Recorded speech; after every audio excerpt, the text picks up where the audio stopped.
출가합시다. 안녕하십니까, 출가일기의 석중입니다. 지금 가을이 깊은데요, 여러분들 가을을 만끽하고 있는지 모르겠습니다. 제가 있는 법주사는 단풍이 이제 많이 들고 있고요, 그 다음에 아울러서 국화축제도 같이 하고 있습니다. 원산이 울긋불긋하고 또 도량에는 노란 국화가 한참입니다. 근데 이 가을이 되면은 생각나는 저는 이제 한시가 하나 있는데, 여러분들과 함께 한시를 한번 같이 감상하고 오늘 강의 시작할까 합니다. 이 한시를 지은 사람은요, 제가 미리 써놨습니다. 율곡이이, 여러분들 5,000원권에 나와 있는 율곡이이가 이 시를 지었는데, 이 시를 이거 화석정이라고 하는 그런 시거든요. 이것을 8살 때 지은 시라고 합니다. 18살이 아니고 그냥 8살 때 유치원 다니는 아이, 아니면 초등학생 1학년짜리 아이였을 때 화석정이라고 하는 이렇게 시를 지은 겁니다. 화석정은 참고로 경기도 파주에 있는 임진강변에 있는 정자거든요. 거기에서 이와 같은 시를 갖다가 8살 때 지은 시라고 합니다. 한번 6살짜리 꼬마가 지은 한시 한번 감상하면서, 특히 가을을 노래한 시거든요. 그래서 한번 읊어보고 시작하겠습니다. 임정추이만, 임, 숲속에 있는 정자에 가을이 이미 만, 가득, 이게 느들만자, 쉽게 말해서 숲속에 있는 이 정자, 화석정이라고 하는 정자에 가을이 이미 푹 물들었구나. 소객이 무궁이라. 그렇기 때문에 소객이라는 것은 시인을 얘기하거든요. 이 시인의 뜻이 무궁하구나. 가을이 깊어지니까 그 가운데 있는 시인, 자기 자신을 시인, 소객이라고 하는데, 쓸쓸한 나그네라는 뜻이거든요. 쓸쓸한 나그네라는 것은 시인의 뜻이 무궁하구나. 시상이 막 떠오르는 모양입니다. 그러면서 그 풍경을 갖다 얘기하는 거예요. 원수연천벽이요. 원자, 멀리 있는 물은, 임진강변에 붙어 있는 그 멀리 있는 물은 연천벽이요. 하늘과 닿아서 연락돼서 하늘과 같이 그것이 연결돼 가지고 푸르고, 상풍 향이롱이라.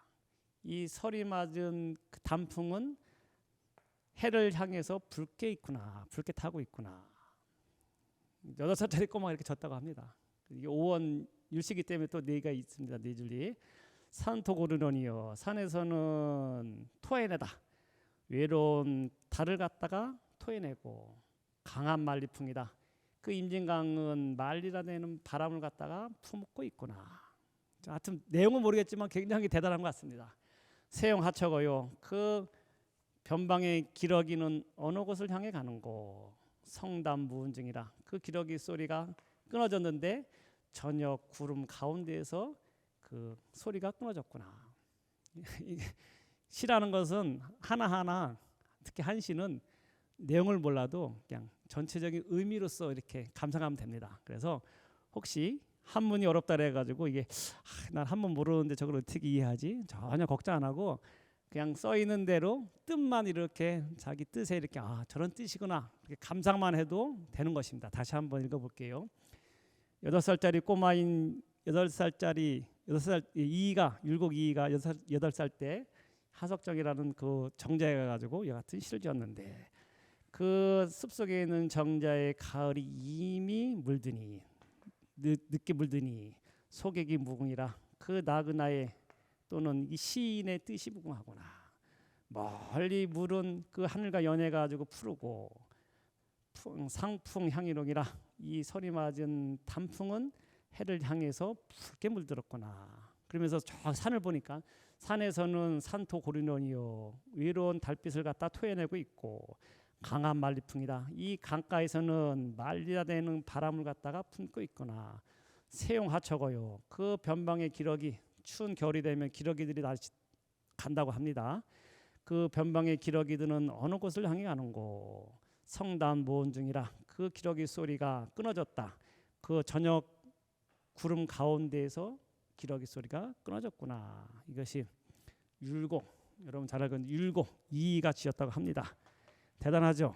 그래 나중에 이 율곡 이이는 유명한 저기죠. 어머니가 더 유명하죠. 어떻게 보면 우리가 알고 있는 어머니 하면 누구죠? 율곡이의 어머니는 사임당 신씨, 신사임당이라고 하잖아요.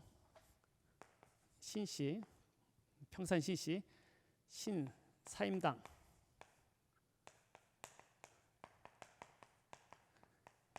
우리가 참 좋아하는 분이죠.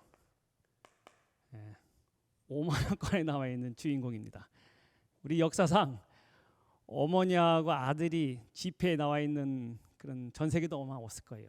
우리가 지금 지폐에 있는 주인공 가운데 제일 큰 지폐 5만 원권에 나와 있는 주인공이 신사임당. 아까 율곡이는 이 5천 원권 율곡이라고 이렇게 쓰는데 율곡이 대단한 분이에요. 신사임당은 5만 원권, 그 아들은 5천 원권.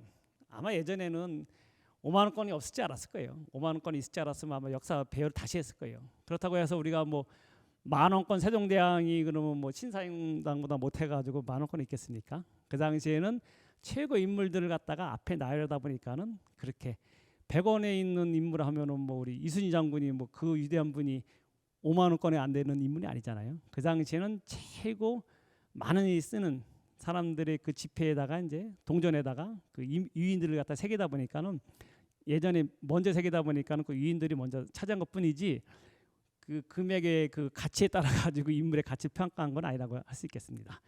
근데 이 신사임당은 율곡이 같이 천재를 낳는데 우리는 신사임당이 대단한 여성으로 알고 있잖아요. 그 이유는 뭐냐면은 그 당시에 사회가 좀 중요합니다. 조선시대 때에는 그 임진왜란 전과 후로 많이 바뀌는데 신사임당 같은 경우에는 이 율곡이라는 것은 원래 이 호가 율곡이 하잖아요. 율곡은 어디냐면은 경기 파주에 있는 율곡리라고 하는 지금도 지명이 있습니다. 이게 밤나무 율자거든요. 이 율곡의 원래 고향은 율곡이의 고향은 이 밤나무가 많은 파주에 있는 곳에 이 원래 고향인데 우리가 잘 알고 있는 신사임당에 있는 이 강릉에서 오죽헌에서 이렇게 났다고 하거든요. 이게 뭐냐면 전 전기 때에는 우리가 장가 든다는 말이 있잖아요. 우린 지금 보면 시집 간다고 하는 말이 있는데 장가 간다는 말을 갖다 많이 썼습니다. 조선 전기까지는 뭐냐면은 장가 간다, 장가가 든다. 장인 집에 든다는 거예요, 남자가. 이게 고려시대 고구려 때부터 해가지고 고려시대까지 서옥제라고 하거든요. 서옥. 이게 사이 서자거든요. 사이가 여자 집에서 예전에는 결혼하면은 여자 집에 살았어요. 조선 전기까지. 근데 우리는 지금 보면은 여자들이 시집 가면은 십살이 한다고 하는데 그게 조선 전기 때 후기 때 그런 것이지 원래는 여자들이 이 남자들이 장가 가면은 그 여자 집에서 보통 머물다가 몇 년 동안 있다가 이렇게 다시 시댁으로 가는 것이 원래 일반적인 풍토였어요. 이 신사임도 똑같아요. 신사임당이 그 남편 이원수가 이 파주 율곡 출신인데 이원수가 신사임당 강릉에 가가지고 거기서 결혼한 다음에 거기 삽니다. 그래가지고 책에 보면 신사임당이 자기 시어머니 시아버지를 갖다가 3년 만에 봤다고 해요. 시집간 여자를 며느리를 파주에 가가지고 나중에 3년 만에 봤다는 거예요. 뭐냐면은 이 남자가 이 집에 가서 살다가 율곡이도요. 여기서 신사임당 강릉에 가서 거기서 애를 낳은 거예요. 신사임당이 율곡을 갖다가. 그래가지고 7살 됐을 때 원래 자기의 친가 파주로 보낸 겁니다. 거기 가가지고 1년 있다가 아까 그 임종 취임한 애가 화석정이라는 시를 지은 거예요. 우리가 생각하는 거하고 완전 틀린 사이였어요. 우리는 당연히 예전에는 보면은 시집살이 하는지 알았지만 조선 전기까지만 하더라도 그런 게 있었어요. 그러니까 신사임당은 그 같은 분위기. 그래가지고 여성이 일반적으로 조선 중기 후기로 넘으면서 여자들이 자기 작품 활동이든지 시집이든지 그런 걸 낼 수 없는 상황이었거든요. 저번에 한번 말씀드렸는데 허난사랑 같은 경우에는 아주 재능이 있었지만 자기 재능을 갖다 펴지 못했어요. 왜냐하면은 시대가 바뀌었어요. 근데 이때만 하더라도 신사임당이 있을 때만 하더라도 이 당시 여자가 능력 있으면은 자기가 여자 집에서 그 남편도 거기에 살고 애들도 낳으면 거기서 몇 년 동안 거기서 키운 다음에 다시 이제 시집을 가는 것이 그것이 이제 풍토였다는 걸 얘기하는 거거든요. 그렇기 때문에 신사임당도 자기가 가진 재능을 필 수 있었다 이렇게. 그래가지고 시든지 그림이든지 그 다음에 아들 교육 다 가능했던 겁니다. 어머니 영향으로 그렇게 했는데 나중에는 이제 이 신사임당이 이 재능이 많았는데 안타깝게 다 일찍 죽습니다. 율곡이가 어머니 죽은 다음에 16살 때 이제 돌아가셔가지고 3년 자기 어머니 상을 갖다가 지낸 다음에 나중에 출가합니다. 율곡이가. 그래가지고 금강산 가가지고 금강산 신계사에 있으면서 공부해가지고 스님이 돼요. 법명이 의암이라고까지 받고. 그래가지고 이따 나중에 이제 그 승려 생활 때문에 해가지고 막 정부의 지탄을 받는 그런 계기가 되는데, 또 율곡이라는 사람이 어머니의 영향을 크게 받았지만 나중에 어머니에게 돌아가신 다음에 여러 가지 시련을 통해 가지고 출가의 길을 갔다가 나중에 이제 다시 나와 가지고 승승장구하는 그런 길을 가는데, 이 율곡이가 일반적으로 구도장엄이라는 말을 씁니다. 이게 뭐냐면은 9번이나 장엄급제했다는 거예요. 우리 장엄급제 하잖아요. 9번. 이 율곡이 얼마나 대단한 사람이냐면은 이 과거 시험에 9번 장언을 합니다. 근데 9번은 아니고 정확히 보면 8번 장언급제한 거예요. 우리가 급제란 말은 그냥 다 할 수 있는데 장언 1등을 했다는 거예요. 8번을 갖다가. 이 조선시대 과거 제도는 지금 우리 고시든지 대학 입시보다 훨씬 까다롭고 어려웠어요. 지금 우리는 해가지고 초등고 하고 뭐 시험 본 다음에 수치란 거 해가지고 뭐 여러 가지 대학이든지 가고, 아니면 더 나가서는 이제 고시라 해가지고 예전에 지금 없어졌지만 뭐 사법고시, 행정고시, 예문고시 같이 하는데, 조선시대 때는 그 고시가 훨씬 어렵다고 합니다.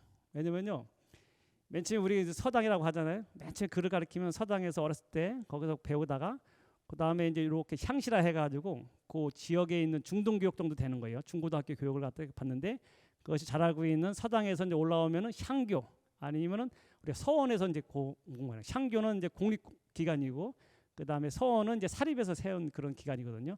거기서 배우고, 지방 사람들은 그렇게 이제 하고, 나머지 서울에는 사부학당이라 해가지고 동서남 중앙에 4개의 학당이 있었어요.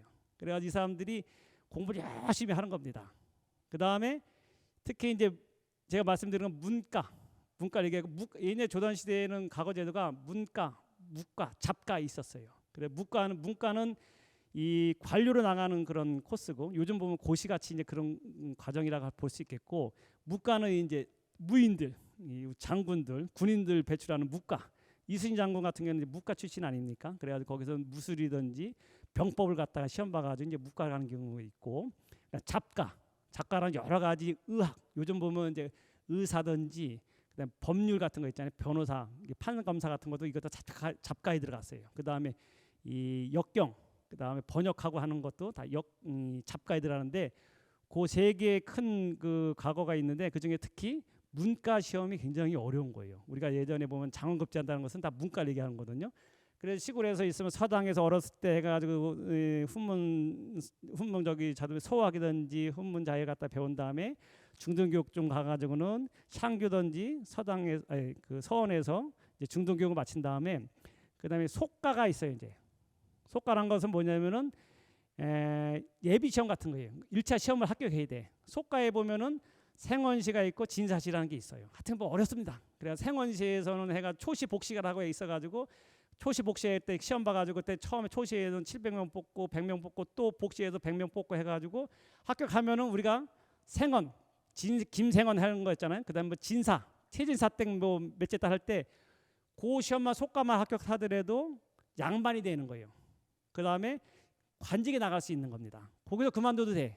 속과라는 데에서 시험 봐가지고 거기서 합격하면은 그거 가지고 양반이 되고 관직에 나가서 말단에 어떤 공무원 생활을 할 수 있는 거예요. 근데 거기서 더 나가고 싶은 사람들은 그 사람들이 주로 해가지고 속과에 합격한 사람들 가운데서 이제 성균관, 우리가 잘 알고 있는 그 아주 제일 중요한 교육기관, 성균관에 입학할 수 있는 자격이 생기고, 성균관에 들어가가지고 이 사람들이 대과 시험을 보는 거예요. 대과에 들어가가지고 초시, 복시, 전시라 해가지고 거기서 맨 처음에 240명을 뽑고 맨날 복시에서 24명, 그 다음에 임금비 보는 앞에서 24명이 이제 1, 2, 3등 쭉 나오는 거예요. 그리고 장원급제라고 하면은 이 초시부터 해가지고 속과에서도 이제 장원이 나오기도 하고 대과에서 나오는데, 이 보면은 대가에 만일 해가지고 임금 앞에서 해가지고 장원급제한다면 그것은 최고의 높은 지위가 하는 거예요. 그게 이제 요즘 보면 5급 공무원으로 가듯이 당상관으로는 바로 갈 수 있는 그 지름길이거든요. 그래서 그 사람들이 33명밖에 안 뽑습니다. 33명. 33명이구나. 33명이 해가지고 그 쭉 뽑는데 율곡 2 같은 경우에는 여기서 초시, 아니 속가의 초시, 그 다음에 대가의 초시, 그 다음에 복시, 그 다음에 이 전시까지 해가지고 8번을 갖다가 1등을 합니다. 쉽게 말해서 제가 말씀드리는 건 뭐냐면은 대단하다는 겁니다. 지금보다 경쟁률이 훨씬 셌다고 해요. 한때는 뭐 하면은 15,000대 1 정도로 될 정도로 그 되는 것이 문과에 합격하는 것이 그 과거의 옛날에 기록에 보면은 지금 우리가 아주 뭐 입시든지 여러 가지 경쟁이 치열하다고 하는데 조선 시대에도 우리 지금보다 훨씬 좀 심하면 심했지 약하지 않았다 이렇게 얘기하는데 그 어려운 과거 시험에 있어가지고 율곡이가 9번 합격을 하고 8번을 갖다가 1등을 했던 사람이 이 율곡이예요. 근데 율곡이도 이와 같은 대단한 사람도 6살 때 시를 짓고 그 어머니 밑에서 그 공부를 해가지고 그래가지고 이와 같이 대단한 뭐 9번의 장원 8번의 장원급제와 9번의 합격을 한 거. 요즘 보면은 뭐 사법고시, 외무고시, 그다음에 행정고시를 갖다 다 1등으로 봤다고 할 정도로 대단한 수재라고 할 수 있죠. 이게 굉장히 어려운 겁니다. 왜냐면은 율곡이하고 같은 시기에 좀 빠르긴 하지만 더 유명한 사람이 있죠. 우리가 태계 이황. 태계 이황도 시험 3번 연속으로 떨어집니다. 그래가지고 기록에 의하면은 32살 때인가 그 대가에 합격해요. 그만큼 어려운 겁니다. 근데 이 율곡 2는 16살 때 어머니 돌아가셔가지고 그 다음에 새어머니 들어와가지고 거기서 너무 힘들어가지고 3년상을 치른 다음에 13살 때 원래는 13살 때 이 속과에 한번 합격해가지고 장원으로 했다가 관직에는 너무 어리니까 안 나가고 어머니 모시고 있다 돌아가신 다음에 나중에 3년상을 치르고 금강산 가가지고 2년 정도 스님 생활을 한 다음에 나와가지고 23살 때부터 해가지고 시험 본 겁니다. 그래가지고 이 8번을 갖다가 장원한 그런 기록이 그때부터 시작되는 건데 굉장히 어렵다는 거죠. 율곡 2는 얘기한 대로 태계 이황도 3번 연속 떨어져가지고 실망해가지고 이따 포기할까 하다가 나중에 30살 넘어가가지고 이 급제된 것이고 장검도 아니에요. 그냥 급제된 것이고 또 역사적으로 잘 알고 있는 뭐 우리가 정약용 같은 경우에도 조선 역사상 최고 천재라고 하거든요. 그 사람이 이 정조하고의 어떤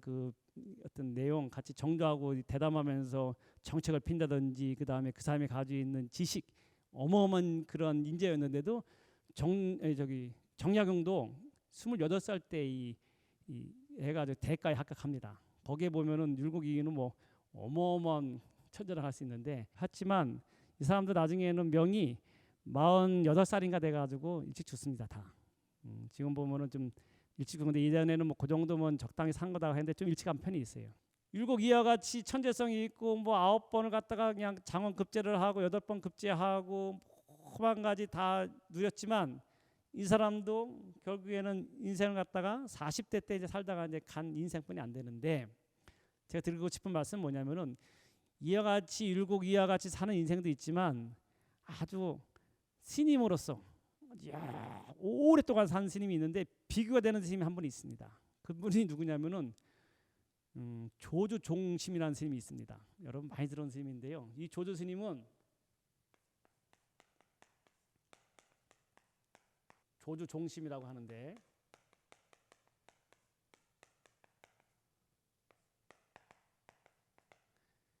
이분이 몇 살 살았냐면은 120년을 살았습니다.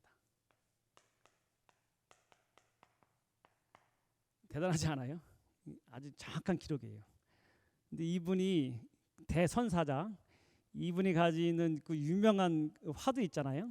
우리가 일반적으로 하면은 무문가리는 벽암록에 보면은 그 스님들이 역대 큰 스님들의 그 화두를 갖다 이렇게 쭉 스님들하고 대화를 갖다가 쭉 나눠 거기에 대해서 기록한 책이 이제 벽암록이라고 책이 있는데 거기에 뭐 화두가 이제 100가지 정도 나옵니다. 유명한 화두가 나오는데 그 가운데 한 12개 정도가 실려 있는 것이 조주 스님이 했던 화두예요. 근데 유명한 스님이면서 화두도 많이 다녔고 이 일생도 120년까지 살다 가신 아주 유명한 분인데 이분이 내 가만히 보니까 왜 이렇게 장수해 있는가. 율곡이와 같이 천재성이 있었지만 어떻게 보면 이 스님에 비해서는 3분의 1 정도 못 살다 간 인생이거든요. 조지 스님은 120살까지 살았는데 이 스님은 정반대의 삶을 사는 것 같아. 일반 사람들이 살고 있는 삶과 반대의 삶을 살았기 때문에 장수하지 않았을까 생각합니다. 원래 조주라는 건 지역입니다. 조주 관음원에 오래 계셨기 때문에 지역 이름을 따가지고 우리가 조주 스님이라고 하지만 조주 스님이 원래 이름은 종심이라고 이렇게 얘기하는데 이 스님이 원래는 계부상 보면은 우리가 달마대답다가 쭉 내려오다 육주 해능, 마조 도일, 그 다음에 마조 도일 스님 밑에 남전 보원 스님이라고 있는데 그 스님이 이게 상자가 됩니다. 제자가. 근데 이 스님이 맨 처음에 이제 10대 때 그 스승이었던 남전 스님을 찾아갑니다. 남전 스님을 찾아가가지고 거기서 이제 뭐 이렇게 선문답이 있습니다. 뭐 유명한 선문답이 있는데 그건 생략하고 나중에 이 조조 스님이 그 남전 스님, 남전 보원이라고 하는데 천자지만 전이라고 있습니다. 남전 보원 스님 밑에서 이 스님이 이 조조 스님이 스승으로 섬긴 다음에 10대 때 들어가가지고 60살 때까지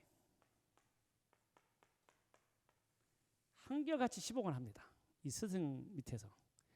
이 조조 스님도 그 당시에는 젊었을 때 깨달음을 얻었거든요. 그렇지만 자기 스승을 위해 가지고 거기 밑에서 60살 동안에 거기서 꼼짝없이 스승 모시고 공부하다가 60살 가가지고 60살 넘어가지고 그때부터 행각이라 해가지고 이제 다니는 거예요.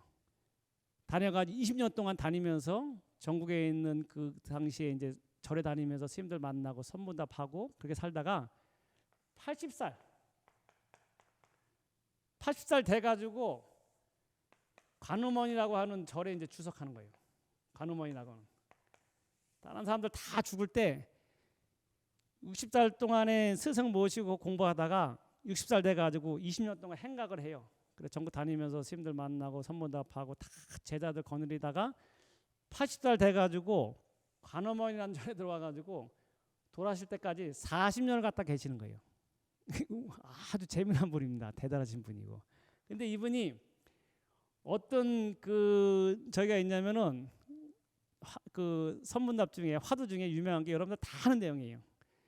구자 무불성. 어떤 스님이 와가지고 개에게도 불성이 있습니까? 구자 무불성.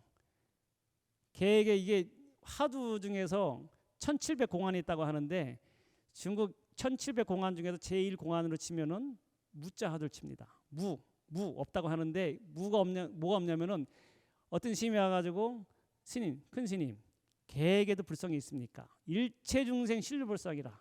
일체 모든 중생은 사람뿐이 아니고 일체 함동, 준동 함령에 있는 꾸물퉁거리는 그러한 미물이라 할지라도 거기에는 불성이 있다고 하는데 그 앞에 이제 개를 키웠던 모양입니다.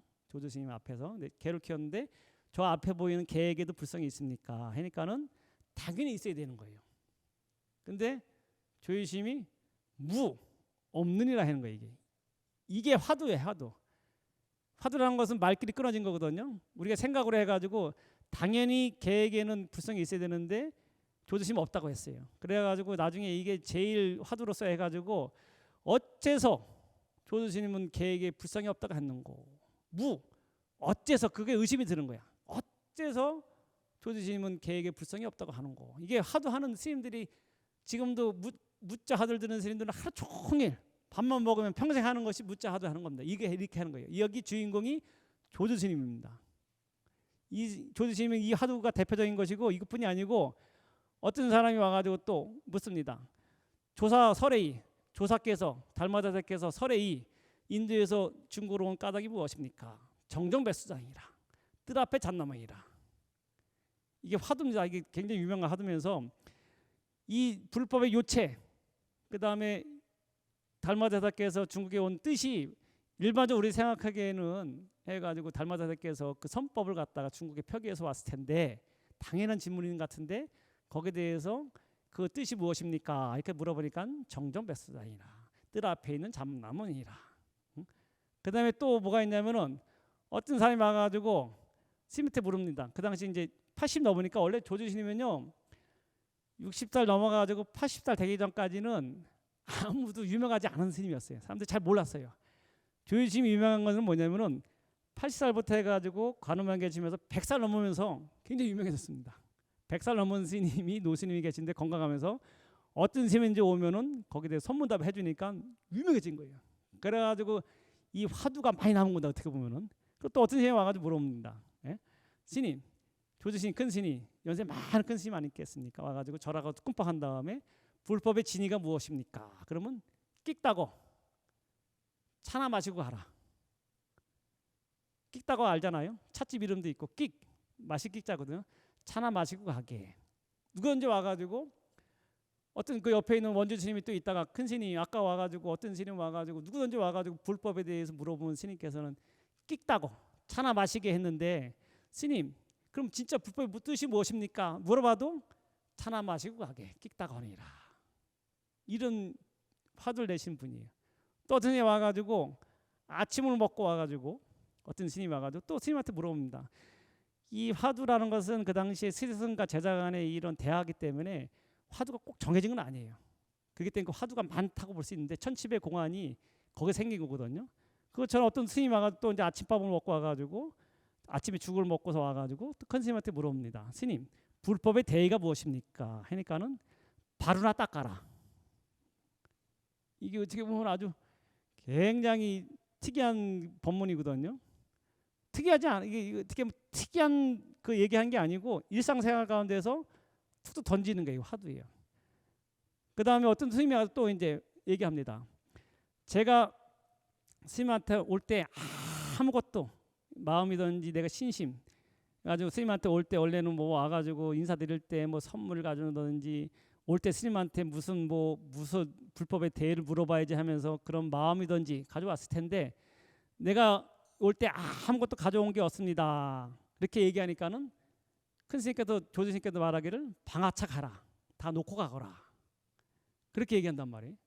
또 와가지고 스님 아무것도 안 가져왔는데 그러면 어떻게 방아차 갑니까? 하니까는 그럼 짊어지고 가거라. 뭐 이런 말을 해요. 여기에 나오는 주인공이 그 화두가 조주스님의 다 화두입니다. 이 거기서 나온 게 뭐냐면은 이 조주스님은 원래 남전 스님의 그 선법을 이었는데 남전 스님은 마저 도율 스님 밑에서 공부한 분이에요. 근데 뭐냐면 여기서 이 남전 스님이 마저 스님한테 물어봅니다. 무엇이 불법입니까? 물어보니까 평상심이 도니라. 평상심. 우리가 평상심이라는 말 많이 쓰잖아요. 평상시에 가지고 있는 마음이 도라고 이렇게 얘기합니다. 이 선법이 이 화두의 이 근본 뜻이 남전 스님을 통해 가지고 조주스님한테 갔다고 할 수 있겠어요. 이게 내가 말씀드린 이유는 뭐냐면은 조주스님이 왜 이렇게 유명하고 오래 살고 우리한테 유명한 화두를 많이 남겼냐면은 이분은 뭐냐면은 특별한 인생을 갖다가 불법이 무엇입니까 했을 때 우리는 불법 하면은 뭐 대단하고 해가지고 이렇게 생각하잖아요. 불교 하면은 불교 깨침이라고 생각하면은 뭐 부처님 같이 뭐 육신통이 열리고 안 보이는 게 보이고 아는 소리하고 도인이라 해가지고 막 날아다니는 거 막 그런 생각하거든요. 그런 사람들 많습니다 지금도. 예전 우리 때도 보면 출가할 때 왜 출가했냐면은 도인 되려고. 도인 되는 게 뭐냐면은 평생에 해가 죽지 않고 불로 장생하고 불교 그렇게 생각하는 사람들 많아요. 안 죽고 오래 살고 건강하고 그 다음에 육신통이 딱 열려가지고 안 보이는 게 막 보이고 들리고 그 다음 미래가 보이고 이게 이제 불교인 줄 알고 그런 식으로 해가지고 착각하는 경우가 많습니다. 그래가지고 불교에 산수식을 하고 큰 스님하고 하면은 뭐가 딴 사람보다 좀 특이하고 그 다음에 누가 와서 물어보면은 미래를 갖다 예언하고 막 그런 걸 바라거든요. 근데 불교는 전혀 그거 아닙니다. 평상심 늘 와가지고 불법 무엇입니까? 우리 늘 앞에 있는 뜰 앞에 잣나무 거기서 불법이 있느니라. 그 다음에 불법 무엇입니까 하면은 끽다고 배가 다반사라 해가지고 예전에는 중국 사람들은 차를 마시는 것이 일상생활이었거든요. 차나 마시고 가게. 특별한데 불법이 있는 것이 아니고 우리가 늘 행동하고 먹고 마시고 우리가 눈에 보이는 것 그 가운데 불법이 항상 있는 것이지, 뭐 특별하게 해가지고 거기에 진리가 있고 누구든지 해가지고, 사람들은 특별한 거 좋아하거든요. 그래가지고 뭐 사이비 불교 같은 거 보면 다 그겁니다. 왜냐면 사람들한테 없는 걸 있다고 하고 안 보이는 걸 보이는 것처럼 해야지만 사람들이 속거든요. 사람들 어리석습니다. 그래가지고 그걸 갖다가 이제 이 불교를 이용해가지고, 아니면 종교 다른 종교에서 있는 분들 보면은 그것을 이용해가지고 사람들의 허약한 나약한 부분을 건드려가지고 사람들 혹세미만하는 거, 이게 사이비 종교 특징인데 불교에서는 절대 그렇게 안 하거든요. 큰 스님들 보면은 깨달은 큰 스님이 있잖아요. 이게 보면 옆에 있어도 전혀 모르는 게 큰 스님이에요. 본인이 자기 입으로 큰 스님이다 나 깨달았다 하면 내 봐서는 100% 아닙니다. 그거는 항상 늘 깨쳐도 그 무리 가운데 있어도 전혀 티가 안 나고 그 가운데 가만히 있으면서도 그 부처님의 말씀하신 뭐냐면 탐욕심, 욕심, 탐진치가 끊어진 것이 진짜 도인이고 그 사람이 깨달은 사람이지, 어떤 뭐 안 보이는 걸 보고 그런 게 절대 아니거든요. 똑같아요. 조주스님도 이와 같은 마음으로 사셨기 때문에 오래 살지 않았을까. 특별한 게 아니에요. 우리 인생이라는 것이 아까 율곡 이해하고 비유해서는 우리는 이 인생을 특별해야지만 인생이 성공했고, 자기가 욕망을 갖다가 끝없이 추구해야지만 그것이 우리는 성공했다고 생각하는데, 그런 인생보다는 불교에서 말하는 조주스님의 가르침에 의한다면은 절대 특별하지 않습니다. 이와 같이 해가지고 60세까지 가만히 자기 자리에 앉아가지고 공부하다가 60대 넘어가가지고 다 생각을 갖다가 20년 동안 하고 80대 돼가지고 120살 때까지 사시면서 절대 불교라는 것을 특별하게 사람들한테 가르치지 않으면서, 누구든지 오면은 네 생활 자체, 네가 보고 듣고 이 맛보고 모든 가운데 불법이 있는 것이지 특별한 것이 있는 것이 아니다. 특별한 것 찾는 것은 그것은 내 욕심이지, 그 욕심 가운데서는 불법의 대의가 있는 것이 아니다 하면서 이런 마음, 모든 마음을 내려놓았기 때문에 제 봐서는 조주스님이 120살까지 사시지 않았을까 생각합니다. 그래서 제가 드리고 싶은 말씀은 이 불교라는 것이 특별하지 않습니다. 여러분들 늘 항상 매일같이 똑같은 생활을 하는 가운데 거의 불법의 요체가 있는 거예요. 근데 이 사람들이 잘 모르는 것 같아. 아침에 눈 떠서 저녁 때 눈 감을 때까지 그 자체만 해더라도 그 가운데 모든 부처님 법이 있는 거예요. 아침에 일어나서 문을 열고 내가 움직이고 산을 볼 수 있고, 그 다음에 밥을 먹을 수 있고, 내가 누울 수 있고, 이 모든 것이 고맙고 그 가운데 부처님의 법이 있는 것이지 특별한 것은 아니다. 우리가 말하는 타고난 자기 본성을 그대로 오랫동안 유지하고 싶으면 이와 같은 마음, 방아창하는 마음, 모든 것을 내려놓고 그 순리대로